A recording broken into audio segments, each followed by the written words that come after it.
ازاي تفتح ايميلين واتساب على نفس الموبايل بدون اي برامج؟ هنفتح الاعدادات على الموبايل بتاعنا وهننزل تحت عند التطبيقات. بعدها هندوس على استنساخ التطبيقات. هنا طبعا ممكن نعمل استنساخ للانستجرام او الماسنجر او الفيس. ممكن نعمل استنساخ لكل التطبيقات دي. احنا طبعا هنختار الواتساب وهندوس انشاء نسخة تطبيق. هنا ممكن نسمي النسخة اللي احنا عملناها. ممكن مثلا نسميه واتساب 2 وندوس حفظ.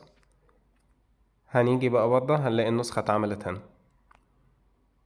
هنفتحه عادي ونعمل عليه الايميل بتاعنا. هنختار اللغة، الموافقة والمتابعة، وبعدين هنا هندخل الرقم اللي احنا عايزين نعمل بيه الايميل. وبكده بقى عندنا 2 واتساب، الواتساب الاساسي بتاعنا والنسخة اللي احنا لسه عاملينها دلوقتي. وبس كده. ياريت لو الفيديو عجبك ما تنساش تعمل لايك وشير وتشترك في القناة علشان يوصلك كل جديد.